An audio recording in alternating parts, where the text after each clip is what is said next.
वैसे मैं देख रही थी कि सलमान इरशाद का कहना था कि वो विराट कोहली को आउट करना चाहते हैं। अच्छी ख्वाहिश है, लेकिन अभी कुछ ही देर पहले हम उन्हीं का जिक्र कर रहे थे पिछले शो में। क्या कहेंगे इस हवाले से? देखिए, ठीक है, ख्वाहिश करना तो ठीक है, लेकिन विराट कोहली को आउट करने के लिए पहला मरहला क्या है कि पाकिस्तान की टीम में आना है सबसे पहले। दूसरा मरहला होगा कि इंडिया के साथ मैच हो पाकिस्तान का। तीसरा मरहला ये होगा कि जब वो बॉलिंग कर रहे हो तो विराट कोहली बैटिंग कर रहे हो, ठीक है। उसके बाद चौथा काम ये होगा कि उन्हें बहुत अच्छी गेंदबाजी करना होगी, तब जाके वो विराट कोहली को आउट करेंगे। अब उनकी ये ख्वाहिश है, इस ख्वाहिश की तकमील के लिए उन्हें बहुत ज़्यादा लंबा सफ़र तय करना है। उन्हें सबसे पहले तो PSL में इतनी विकेटें हासिल करनी, जिस वक्त जहाँ पर वो खेल रहे हैं वहाँ पर तो परफॉर्म करें। कल जिस अंदाज में उनको गुज़िश्ता 2-3 मैचेस में जब उनको रन हो रहे हैं तो उनको समझ नहीं आ रही होती कि उन्होंने कहाँ बॉल करने हैं। विराट कोहली को तो दूर आउट करना तो हनूज दिल्ली दूरस्त वाली बात है ना। आप जहाँ पर हैं वहाँ पर तो परफॉर्म करें पहले। बिल्कुल सही बात। देखिए, 6 टीमों में आपकी PSL की किसी एक टीम में खेल रहे हैं, आपको पाकिस्तान की टीम में आना है। और पाकिस्तान की टीम में आपसे पहले कौन कौन है? देखिए, हारिस हैं, एहसानुल्लाह हैं, हसनैन हैं, हुनैन को देखें कितनी अच्छी गेंदबाजी कर रहे हैं। नसीम फिट होके वापस आ गए हैं, शाहीन आफरीदी वहाँ पर बैठे हैं, जमान खान वहाँ पर बैठे हैं, शाहनवाज धानी वहाँ पर बैठे हैं। तो पाकिस्तान के पास तो फास्ट बॉलर्स काफ़ी हैं, पहले से ही पाकिस्तान के पास फास्ट बॉलर्स काफ़ी हैं। तो क्या आप उनसे अच्छी गेंदबाजी का मुजाहरा करेंगे तो आप पाकिस्तान की टीम में आएंगे ना।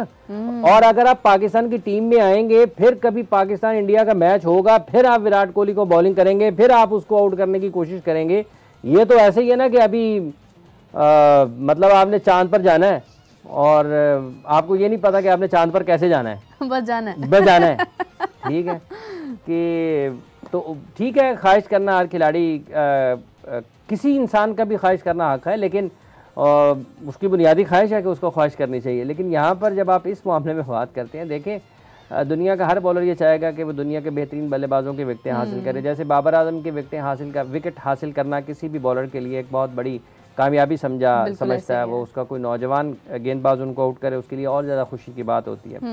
दुनिया के बेहतरीन बॉलर्स भी उन्हें आउट करने की ख्वाहिश का इजहार करते हैं। वो समझते हैं कि वो एक बड़े मुश्किल बैट्समैन हैं। इसी तरीके से विराट कोहली का शुमार भी दुनिया के बेहतरीन बल्लेबाजों में होता है। और किसी भी नौजवान गेंदबाज के लिए उनके विकेट हासिल करना एक ख्वाब ज़रूर है, ख्वाहिश ज़रूर होती है। ये आपको ड्राइव करती है बेहतर कारकर्दगी के लिए, लेकिन लगता नहीं है कि उनकी ये ख्वाहिश, अल्लाह करे कि पूरी हो जाए। लेकिन अगर आप ज़मीन पर रहते हुए ज़मीनी हक़ाइक़ को देखते हैं, कारकर्दगी को देखते हैं, एक ही तरह की गेंदबाजी वो किए चले जा रहे हैं। आज़म खान से इस तरीके से आखिरी 2-3 मैचेस में उन्होंने बॉलिंग की है, वो बहुत इतनी अच्छी गेंदबाजी नहीं, उनको समझ ही नहीं आ रही होती थी क्या हो रहा है। सबसे पहले तो आपने अपने मुल्क में रहते हुए अपने हम असर खिलाड़ियों के साथ इतना अच्छा परफॉर्म करना है कि सिलेक्टर्स कहें जी बिल्कुल हर हाल में सलमान इरशाद पाकिस्तान की टीम में होंगे। बज़ाहिर नजर नहीं आता कि ऐसा होना है। तो आप उनको आउट करना चाहते हैं, ज़रूर करें, लेकिन उसके लिए आपको पाकिस्तान खेलना पड़ेगा और पाकिस्तान खेलने के बाद आपको इंडिया के साथ मैच खेलना पड़ेगा, फिर जब आपको मौका मिल सकता है। तो ये हनूज दिल्ली दूरस्त, चले तो चांद तक, नहीं तो शाम तक। क्या बात है, क्या बात है। उमर, आपसे जानना चाहूँगी सलमान इरशाद के स्टैट्स के बारे में भी कुछ बता दें, जैसे हाफिज़ साहब ने इतनी तफसीलन जो है उस पर गुफ्तगू की है। देखिए, पहली बात यह है कि PSL का एक्सपोजर तो इनको मिल गया और CPL भी खेले हैं रिसेंटली, लेकिन मैटर ऑफ फैक्ट इसके क्या सीखा ये बड़ा इंपॉर्टेंट है कि कुछ इनकलकेट किया कि नहीं किया, ठीक है ना। और दूसरी बात यह है कि आपके पास जब उमर गुल जैसा हीरा मौजूद हो, आपकी कंसल्टेशन करने के लिए आप कोचिंग कर रहे हो, तो उनसे क्या सीखा, ये चीज़ें हैं। और दूसरी ये इनकी वाली बात कि एक ही जगह आप बॉलिंग कराओगे, आप वेरिएशंस नहीं लेके आओगे, स्पेशली T20 क्रिकेट में, शॉर्टर फॉर्मेट में वेरिएशंस के साथ ही क्लेवर बॉलर चलते हैं, जिनके पास जितनी ज़्यादा वेरिएशंस होगी वही होगा। आप देखें नतीजा क्या इनका निकला, 6 मैचेस इन्होंने खेले, PSL में सिर्फ 8 विकेटें ली है, तो कुछ सेटिस्फैक्ट्री परफॉर्मेंस नहीं है। एक ओकेजन में इन्होंने 3 विकेटें लिया, अदरवाइज पुअर बॉलिंग करा रहे हैं, रन्स को सीड कर रहे हैं, कोई प्लान्स है नहीं और ख्वाब देख रहे हैं, अच्छी बात है, लेकिन उसके साथ मेहनत करना भी इम्पोर्टेंट है, वो एनर्जी भी नज़र आनी चाहिए। बिल्कुल सही, बिल्कुल सही। हाफिज़ साहब, जैसे भी सलमान इरशाद की बात पर हमने गौर किया है, तो एक सवाल और दिल में आता है। जैसे मोहसिन नकवी साहब ने भी एक तरह से एक स्टेटमेंट दी है कि माने हैं वो ये बात कि सिफारिश पर सिलेक्शंस होती हैं, इस हवाले से क्या कहेंगे? देखें, 2-3 पहलू हैं उनके, उसके अगर आप जो देखने वाले हैं और जिसके ऊपर जिस पर बात की जा सकती है, जो आपने सिफारिश का जिक्र किया है, जब पाकिस्तान क्रिकेट बोर्ड के चेयरमैन कोई भी हो, बिलखुसूस इस वक्त चूंकि मोहसिन नकवी साहब हैं, अगर वो ये कहें कि टीम सिलेक्शन मेरिट पर होगी, नंबर 1, अगर वो ये कहें कि टीम सिलेक्शन मेरिट पर होगी, तो इसका एक मतलब ये है कि शायद इससे पहले टीम सिलेक्शन मेरिट पर नहीं होती थी। बिल्कुल, ये फौरी तौर पर जहन में आएगा ना ख्याल।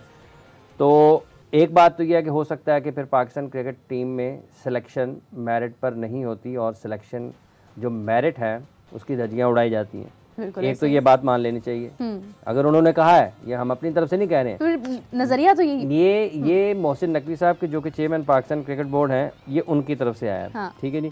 और अब अगर इसके बाद आ जाएं तो उन्होंने साथ ही साथ ये भी कहा है कि पाकिस्तान क्रिकेट बोर्ड जो है, अगर इनके जो खिलाड़ी हैं इनको हमें इकट्ठे होकर मैदान में उतरना है। ठीक है, तो ये 2 चीज़ें ऐसी हैं जिनके बारे में आप ये एक एक करके भी बात करें तो सिलेक्शन मेरिट पर होगी, और खिलाड़ी क्या सिर्फ ये खिलाड़ियों की सिलेक्शन मेरिट पर होगी या ऑफिशियल्स की सिलेक्शन भी मेरिट पर होगी।